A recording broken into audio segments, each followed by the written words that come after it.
Hello everyone, my name is Anurag Pathak and once again welcome to my YouTube channel. तो बच्चों आज मैं आपके साथ एक बहुत ही इंपॉर्टेंट इंफॉर्मेशन शेयर करने जा रहा हूं और ये इंफॉर्मेशन है आपके बोर्ड एग्जामिनेशन से रिलेटेड। जी हाँ, 2021-22 में सीबीएसई बोर्ड ने बोर्ड का जो पैटर्न है यानी कि जो एग्जाम लेने का पैटर्न है वो ऑल टुगेदर बिल्कुल चेंज कर दिया है और आपको अपनी प्रिपरेशन की जो स्ट्रेटेजी है वो भी चेंज करनी होगी। इसके बारे में हम at the end of the video discuss करेंगे, लेकिन अभी हम ये डिस्कस कर लेते हैं कि क्या क्या चेंजेस हुए हैं और कैसे आपको अपनी स्टडी पे अब फोकस करना है।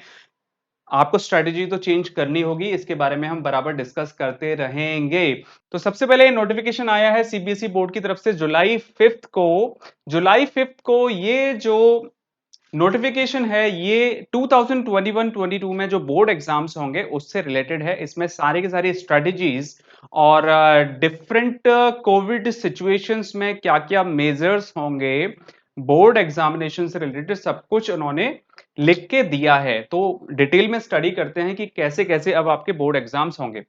तो अभी जैसे कि आपका मार्च अप्रैल में एग्जाम होता है, एक एग्जाम होता है और आपके प्रैक्टिकल एग्जाम्स होते थे और उन दोनों के जो मार्क्स है वो कंबाइन हो जाते थे। अब क्या किया, जो आपका जो बोर्ड एग्जाम होता था मार्च अप्रैल में उसको टू पार्ट्स में डिवाइड कर दिया है, यानी कि फर्स्ट टर्म यानी और सेकेंड टर्म, यानी कि आपके दो बोर्ड होंगे, फर्स्ट टर्म और सेकेंड टर्म। फर्स्ट टर्म जो होगा वो होगा 50% सिलेबस के साथ और जो सेकेंड टर्म होगा वो बाकी 50% सिलेबस के साथ होगा। इसका मीनिंग ये है कि जो सिलेबस यहां पर आ गया वो सिलेबस यहां पर नहीं आएगा। ये आपके लिए आसान हो गया। और एक बात और, जो बच्चे बहुत ज्यादा कंफ्यूज हैं कि सिलेबस रिड्यूस हुआ है क्या। जी हाँ, सिलेबस रिड्यूस होगा, लेकिन अभी कितना रिड्यूस हुआ है इसके बारे में अभी कोई पक्की खबर नहीं है, लेकिन ऐसा लग रहा है कि लास्ट ईयर जो 30% रिडक्शन था वही ये इंट्रोड्यूस करेंगे। इसके बारे में अभी सीबीएसई बोर्ड नोटिफिकेशन देगा तो हम उसके बारे में भी डिस्कस करेंगे, लेकिन अभी रिडक्शन होगा ये तय है। कितना हुआ है आज की डेट में ये हमें नहीं पता है। तो अभी फर्स्ट टर्म की बात करते हैं। फर्स्ट टर्म होगा आपका नवंबर दिसंबर में, 50% सिलेबस होगा। रिड्यूस सिलेबस का 50% सिलेबस होगा, नवंबर दिसंबर में होगा। 4 से 8 हफ्ते के बीच में आपके एग्जाम हो जाएंगे, यानी कि 4 to 8 वीक्स में आपके एग्जाम हो जाएंगे। और ये एग्जाम कैसे होगा, टोटल 100% एमसीक्यू बेस्ड होगा, यानी कि जो टोटल पेपर आएगा उसमें ओनली एंड ओनली एमसीक्यूज के क्वेश्चन होंगे, उसके अलावा और कुछ नहीं होगा। कितने टाइम का होगा एग्जाम आपका, वो होगा 1.5 घंटे का, यानी कि 1.5 आवर्स या फिर 90 मिनट्स का आपका पेपर होगा। और आप इसको कैसे अटेम्प्ट करेंगे, टिक मारने हैं क्या, टिक नहीं मारने, आपको ओएमआर शीट्स मिलेगी, उसमें आपको फिल करना है। ओएमआर शीट्स बनाना अगर नहीं आता है तो हम डिस्कस कर लेंगे, लेकिन आपकी मैम वगैरह स्कूल्स के टीचर्स जो हैं आपके साथ डिस्कस कर लेंगे ओएमआर शीट्स कैसे भरते हैं। उसके बाद पेपर कौन बनाएगा, ये जो एमसीक्यूज पेपर है वो आएगा कहां से, बोर्ड की तरफ से आएगा या स्कूल्स वाले बना के देंगे, तो ये सीबीएसई बोर्ड बना के देगा। और यानी कि सीबीएसई बोर्ड की तरफ से पेपर आएगा स्कूल्स के अंदर और फिर वो पेपर आपका होगा, यानी कि स्कूल्स नहीं बनाएंगे इन पेपर्स को। इसके अलावा एक्सटर्नल सुपरिटेंडेंट आएगा क्या, यस, सीबीएसई बोर्ड की तरफ से बाहर से एक बंदा आएगा, वो सारा की सारा सुपरविजन करेगा स्कूल में जो एग्जाम्स हो रहे हैं। तो ये तो हुआ फर्स्ट टर्म का। और रिजल्ट कैसे अनाउंस होगा, रिजल्ट कब आएगा, तो इसमें इन्होंने बताया है कि ये जो ओएमआर शीट है, जिस दिन एग्जाम होगा अगर उसी दिन स्कूल वाले इसको सीबीएसई बोर्ड की वेबसाइट पर अपलोड कर देते हैं तो सेम डे आपको रिजल्ट मिल जाएगा। जी हाँ, सेम डे। अगर कल करेंगे तो कल मिल जाएगा, यानी कि आज एग्जाम दिया है, स्कूल वालों के ऊपर डिपेंड करता है कि वो कब उसको अपलोड करते हैं। तो जिस दिन अपलोड करेंगे उसी दिन ही रिजल्ट आ जाएगा फर्स्ट टर्म का, तो क्योंकि ये एमसीक्यू बेस्ड है, ओएमआर शीट जैसे ही सबमिट करते हैं रिजल्ट आ जाता है।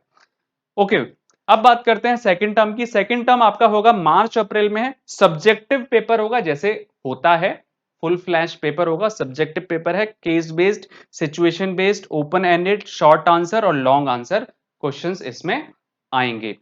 अगर, लेकिन ये जो होगा कैसे, ये होगा जब आप कोविड की जो सिचुएशंस हैं नॉर्मल हैं, यानी कि कोविड की जो सिचुएशन है बिल्कुल नॉर्मल है, तब ये पैटर्न चलेगा। यानी कि नवंबर दिसंबर में भी कोविड की सिचुएशन नॉर्मल है तो आप स्कूल जाएंगे या सीबीएसई की बोर्ड से सेंटर मिलेगा, जैसी भी सिचुएशन होगी या तो स्कूल में हो सकता है या सेंटर भी मिल सकता है, तो यहां पर भी आपको ऑफलाइन जाना पड़ेगा और यहां पर भी आपको ऑफलाइन जाना पड़ेगा अगर दोनों टाइम पीरियड में कोविड की सिचुएशन अगर नॉर्मल है। लेकिन इसके अलावा भी सीबीएसई बोर्ड ने काफी सारे ऑल्टरनेटिव्स बताए हैं अगर सिचुएशन नॉर्मल नहीं होती है तो कितने केसेस बनेंगे। फॉर एग्जांपल यहां पे सिचुएशन नॉर्मल है, यहां पर आप स्कूल जाएंगे या फिर सेंटर पे जाएंगे एग्जाम देंगे, और यहां पर सिचुएशन नॉर्मल नहीं है। यहां पे नॉर्मल थी, यानी कि नवंबर दिसंबर में कोविड नॉर्मल है, यहां ठीक था, लेकिन जैसे ही मार्च अप्रैल आया कोविड ने सिचुएशन खराब कर दी। तो क्या होगा, ये तो आपका ऑफलाइन एग्जाम हो गया, लेकिन ये ऑनलाइन एग्जाम होगा और ऑनलाइन के साथ साथ ये सब कुछ कैंसिल हो जाएगा, बस आपको एक एमसीक्यू पेपर होगा यहां पर भी। कैसा, ऑनलाइन, या फिर आप घर पे करके रखोगे और स्कूल वाले उसको कलेक्ट कर लेंगे। ये भी एमसीक्यू एग्जाम होगा। और इसमें होगा क्या, इसमें ये होगा कि आपके जो इंटरनल असेसमेंट्स हैं, जैसे प्रैक्टिकल्स हो गए, यूनिट्स हो गए, और ये जो आपका फर्स्ट टर्म हुआ है, इसका जो वेटेज है ये बढ़ जाएगा और इसका वेटेज कम हो जाएगा।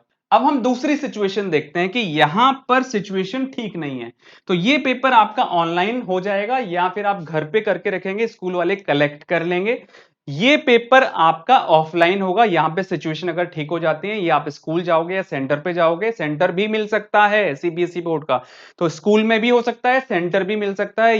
ये आपका ऑफलाइन होगा और सब्जेक्टिव होगा, और इसका जो वेटेज होगा मार्क्स का वो ज्यादा हो जाएगा और इसका वेटेज कम हो जाएगा। और अगर दोनों जगह सिचुएशन खराब है, दोनों जगह सिचुएशन खराब है, नवंबर दिसंबर में भी कोविड ज्यादा है और मार्च अप्रैल में भी कोविड ज्यादा है, तो ये भी एमसीक्यू होगा, ऑनलाइन होगा, घर पे होगा, ये भी एमसीक्यू होगा, ऑनलाइन होगा और घर पे होगा। अब इसमें क्या होगा, आपके जो इंटरनल असेसमेंट्स हैं, प्रैक्टिकल्स हैं, यूनिट्स हैं, और ये जितने भी इसके मार्क्स आएंगे, सारा मिला के सारी की सारी जो वेटेज होगी इक्वल हो जाएगी, इसको भी उतना ही वेटेज मिलेगा, इसको भी उतना ही वेटेज मिलेगा, और इस तरीके से आपका रिजल्ट अनाउंस होगा।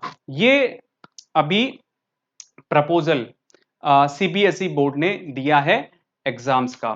तो आपको समझ आ गया होगा कि क्या क्या किस किस तरीके से आपके एग्जाम्स होने वाले हैं। तो अब आपको प्रिपरेशन करनी है नवंबर दिसंबर के एग्जाम्स की, और इसके लिए अभी सिलेबस और sample papers CBSE board release करेगा कि किस टाइप के एमसीक्यूज वगैरह वो देता है, और इसका सिलेबस क्या होगा, उसी हिसाब से आपको प्रिपरेशन करनी है। देखो, एमसीक्यूज बेस्ड के क्वेश्चंस को अटेम्प्ट करना आसान नहीं होता, आपको कॉन्सेप्ट क्लैरिटी बहुत ज्यादा चाहिए होती है। और हाँ, इसके लिए बराबर मैं कोशिश कर रहा हूं, अभी यूट्यूब पर आने की काफी टाइम से मैं वीडियोस नहीं बना पा रहा था, लेकिन कोशिश कर रहा हूं कि कम से कम 3 लेक्चर्स, कम से कम 3 लेक्चर्स वीक में मैं आपको दे पाऊं। इसके अलावा आप मेरी वेबसाइट को भी विजिट कर सकते हो, और आप अगर मुझसे लाइव जुड़ना चाहते हैं तो मेरी एंड्रॉयड ऐप आप डाउनलोड कर लें, तो वहां मेरे कोर्सेज को परचेज करके आप मेरे साथ लाइव क्लासेस भी ले सकते हो। हाँ, इसके अलावा मैंने कोशिश की है कि आपके साथ जुड़ा हूं। इसके लिए आप क्या कर सकते हैं, मेरी आप एंड्रॉयड ऐप पे जाएं, वहां पे एक एकलव्य बैच के नाम से एकलव्य बैच होगा, उसको ज्वाइन कर लें, और ये कोड है NDHHZJ, मैं डिस्क्रिप्शन में भी दे दूंगा। तो मैंने कोशिश की है कि यहाँ पर वीक में एक बार जितने भी बच्चे बैचेस में होंगे उनको मैं लाइव क्लास दूंगा, वो भी फ्री आपके लिए, और वो भी मेरी एंड्रॉयड ऐप पे होगी, यानी कि यूट्यूब पे नहीं होगी, एंड्रॉयड ऐप पे लाइव मेरे साथ आप जुड़ सकते हैं, और वो भी फ्री ऑफ कॉस्ट। तो फटाफट से मेरी एंड्रॉयड ऐप मैंने लिंक डिस्क्रिप्शन में दिया हुआ है, फटाफट से डाउनलोड कर लें और ये वाला बैच ज्वाइन कर लें। और मैं आपको नेक्स्ट वीडियो में टाइम टेबल बताऊंगा कि वीक में मैं कब इस पर क्लासेस लूंगा, और बैचेस में भी मैं इंफॉर्मेशन डाल दूंगा, क्योंकि जो भी बैच की इंफॉर्मेशन होगी मैं वहां पे मैसेज डाल दूंगा, वहां से आप देख सकते हैं। So thank you very much for watching this video.